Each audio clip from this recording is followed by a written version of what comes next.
So this video is to go over all of the quote-unquote undocumented features of Supreme Commander, specifically Forged Alliance, although most of these will translate back to the original Supreme Commander game. But, this is things that aren't talked about in the tutorials at any real length, and, back when the game originally came out and they was in a box and you got a booklet, they talked about some of these things, but if you get it on Steam, which I think is the only way to get it now, you won't find it. So that's what this is for, to help out. So first of all, if you hit the F1 key, it brings up the key binding menu. So this is very helpful if you're trying to remember, what was that key that does what, or is there a way to do this, to do a certain thing. That's what this is for. And you can see there's actually a lot of quick selection. Control A does air, Control L does land, Control S for sea does naval, things like that. Control H, select all factories, Control Shift L, and you can read through all of them if you want. But and we'll get back to this one. Control Shift, select only the factories from your current grouping, but that comes up later. So first, F1 key. Second, adjacency bonuses.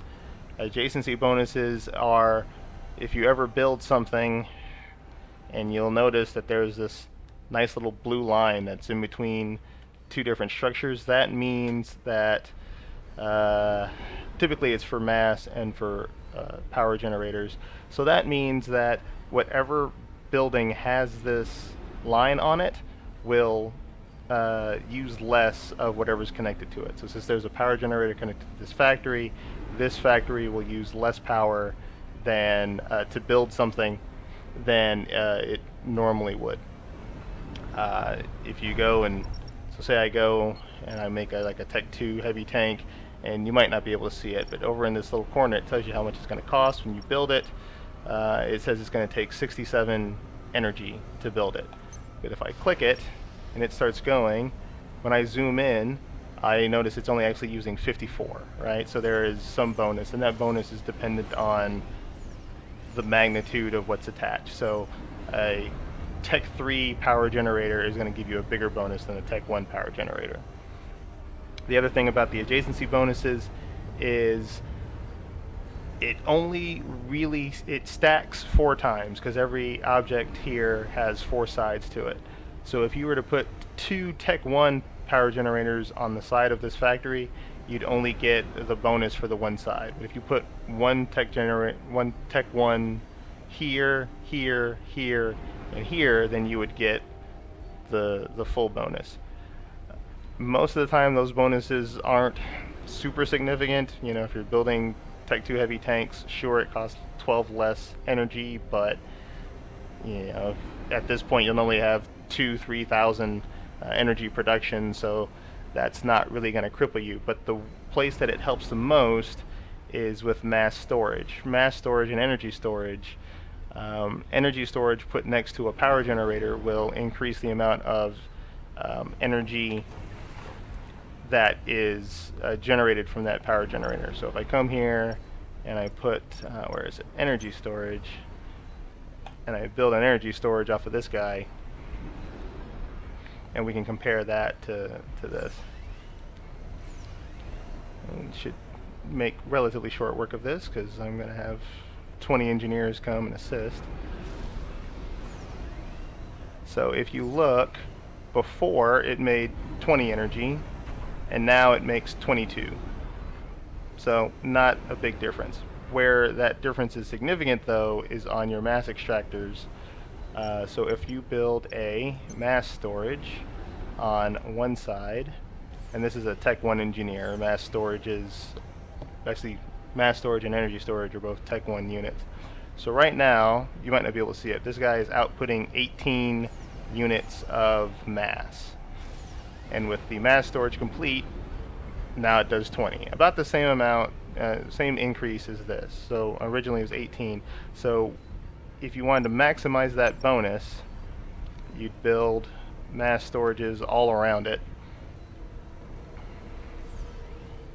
And so we can compare the original 18 to what comes. So I think it's an increase of about 50% total. But we'll find out here in a second.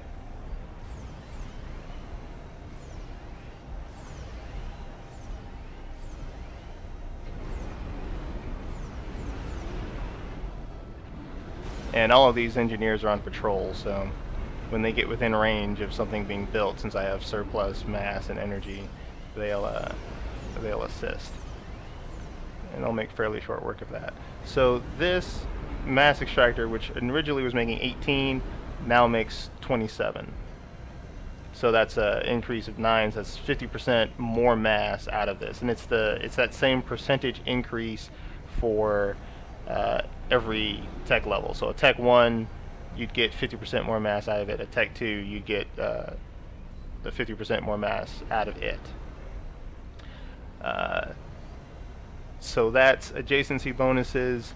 Then there is this, which there are build templates. So if I select all 4 of those mass storages, and I come down here, there's a button that says Save Template. I click on that, and then I select an engineer, and I click over here. All the way to the right, it says Build Templates.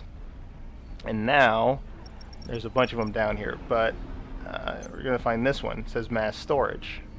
And basically what it does is the icon of the first thing that was built, and the name is the name of whatever that is. So mass storage. So now that I have that build template, I can come over here and I can build that again. Just click that, and now all 4 of those are set to be built.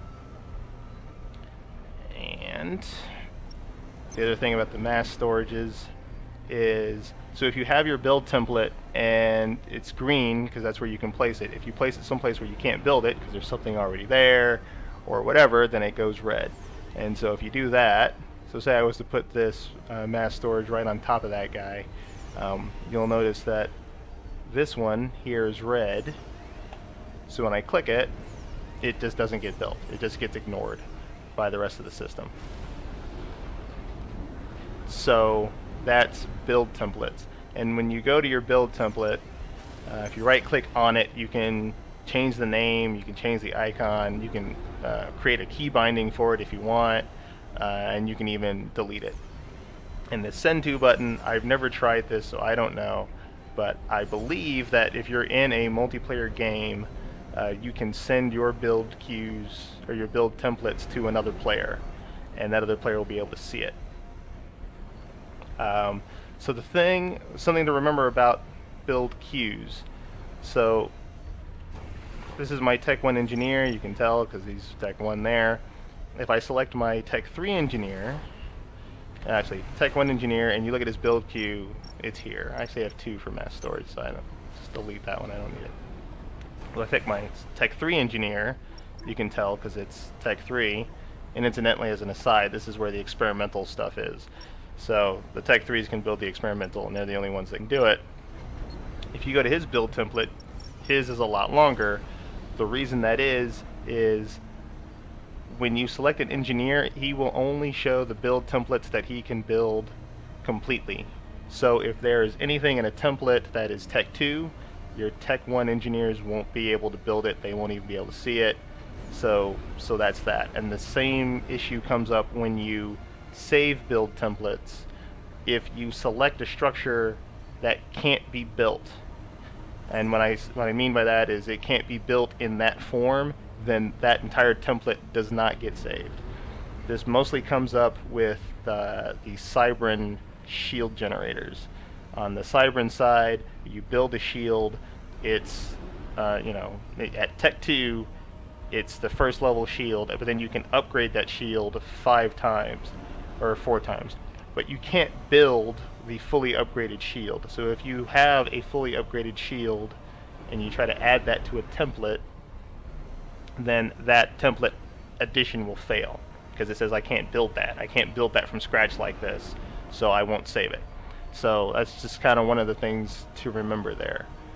So that's templates, basically in a nutshell. And for some of these templates, I mean, you can say, all right, I want to build a.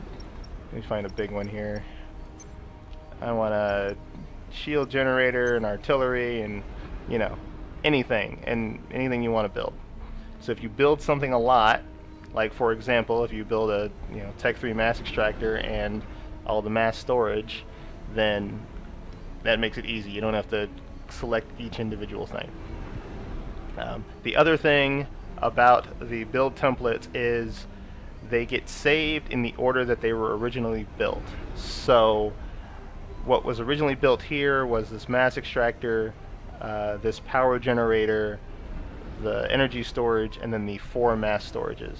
And so that's how that would be built when you build it from the template. And there's no way to reorder what's in there from the template.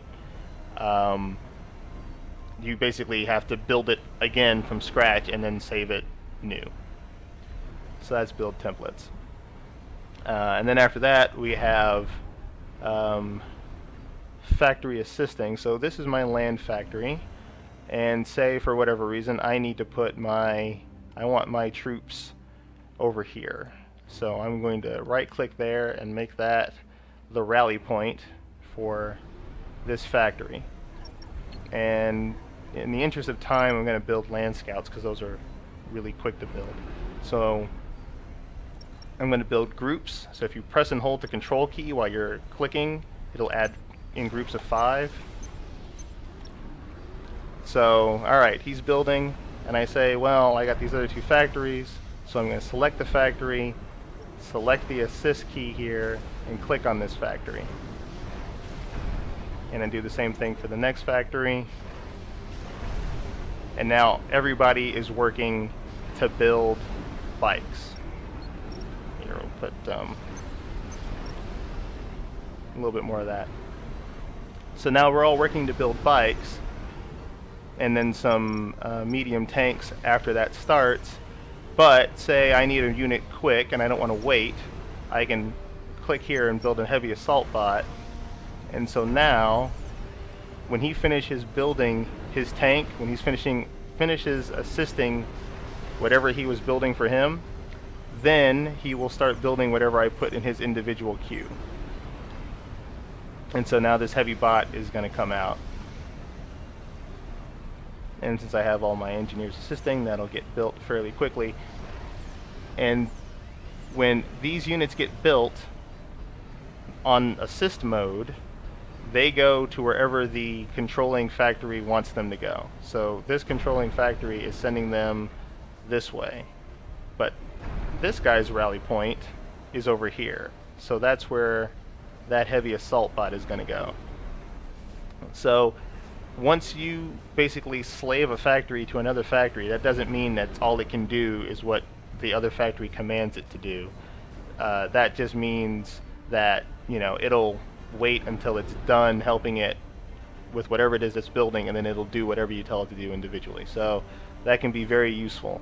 So if I zoom out, you'll notice I have all of my tanks are driving to get over to here, and that's taken a really long time, and that's dumb. So the second part of assisting is transport assisting. So I have a group of transports selected. So what I'm going to do is I'm going to select the assist key, and I'm going to select the main factory, the one that all the rest of them are assisting.